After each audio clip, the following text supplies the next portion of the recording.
Bismillahirrahmanirrahim. Assalamu alaikum, ladies and gentlemen. Today we'll discuss the issue of the permissibility of 4 witnesses regarding the implementation of the punishment of adultery.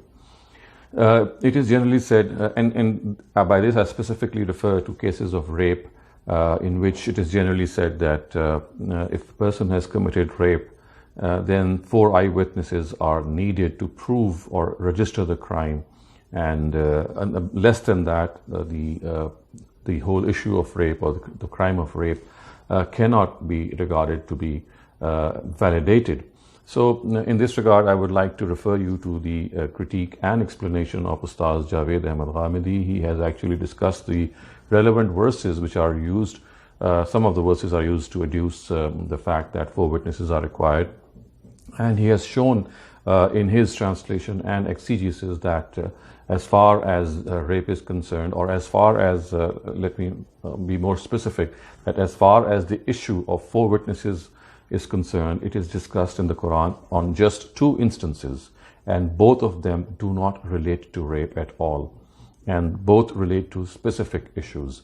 The first of them is the issue of prostitutes and women who are of the nature of prostitutes, or who commit prostitution as a habit, as a profession. For them, it is said that if there are 4 people who testify in the society, any 4 trustworthy people who testify to the fact that certain women are indulging in this and they are actually prostitutes, then that would be enough to punish them. So this is one place in the Quran where the issue of 4 witnesses is discussed. As far as the other place is concerned, and this first place is actually the 15th verse of Surah Nisa. I'm just going to read out that verse before you, but I'm just going to summarize the whole issue first. And the second place where the issue of 4 witnesses appears in the Quran is in Surah Nur, verses 4 to 5, in which it is said that if people accuse trustworthy and very decent Muslim women of fornication or adultery, then it has to be in the case that they have to produce 4 eyewitnesses. And the purpose of the Quran, of course, it seems, is that it wants to protect the reputation of decent people who might have committed or entered into such a sin. And this is all as far as the issue of 4 witnesses is concerned in the Quran. There is no other reference, especially in the case of rape. This is an absolutely erroneous interpretation or view that 4 eyewitnesses or 4 witnesses are required to validate the crime of rape. Let me read out these verses before you so that it becomes even more clear what the Quran is telling us. So as far as the first of these verses is concerned, which I referred to you, which is in Surah Nisa, it says, وَاللَّاتِي يَأْتِينَ الْفَاحِشَةَ مِن نِسَائِكُمْ فَاسْتَشْهَدُوا عَلَيْهِنَّ أَرْبَعَةً مِنْكُمْ. And upon those of your women who commit fornication, call in 4 people among yourselves to testify over them. So you can clearly see that it is a case of prostitutes which is discussed here. It's not a normal case of adultery or fornication. It specifically relates to prostitutes.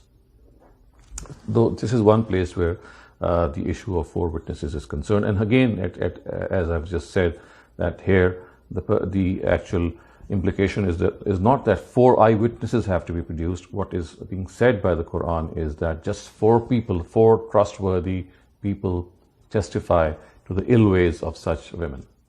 And then the second place in the Quran where 4 witnesses are mentioned is in Surah Nur, and the words are وَالَّذِينَ يَرْمُونَ الْمُحْصَنَاتِ ثُمَّ لم يأتوا بأربعة شهداء فاجلدوهم 80 جلدة ولا تقبلوا لهم شهادة أبدا. And those who accuse chaste women and bring not 4 witnesses as an evidence for their accusation, inflict 80 lashes upon them and never accept their testimony in future. So you can see here the Quran is talking about decent women who have succumbed to this issue or to fornication or adultery, and they are not habitually actually some people who, they are not women who habitually commit this. It's like people who are generally decent, women who are decent, but they succumb to this.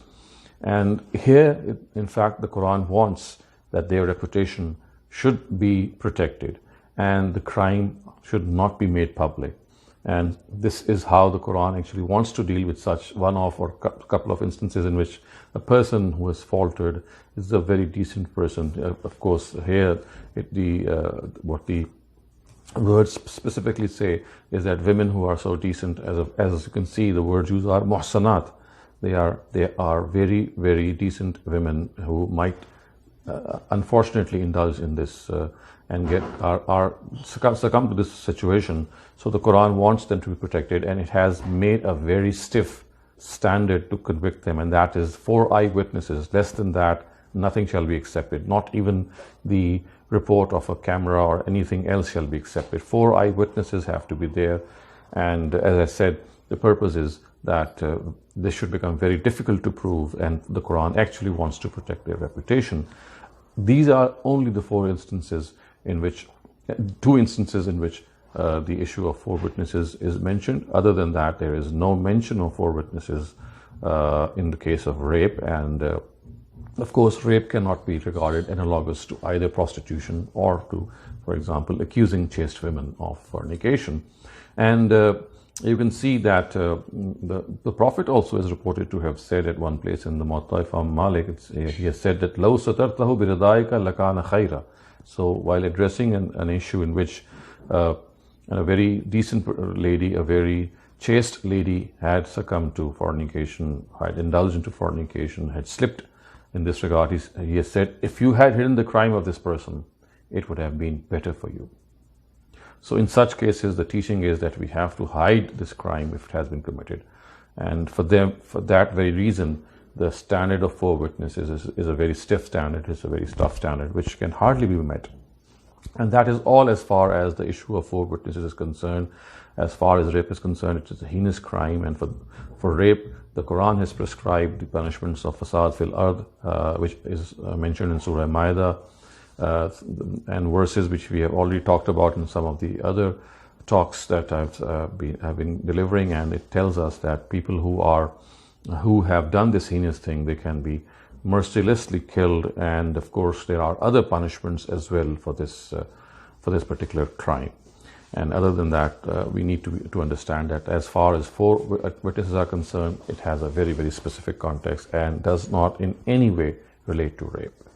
I would also urge you to please pick up the translation and exegesis of Ustaaz Javed Ahmad Ghamidi, where he has explained both these verses, and it will become evident that the issue of 4 witnesses has been conflated, and it has caused a lot of confusion and a severe misconception, which has been brought about in the Islamic Penal Code. أقول قولي هذا واستغفر الله لي ولكم ولسائر المسلمين والمسلمات.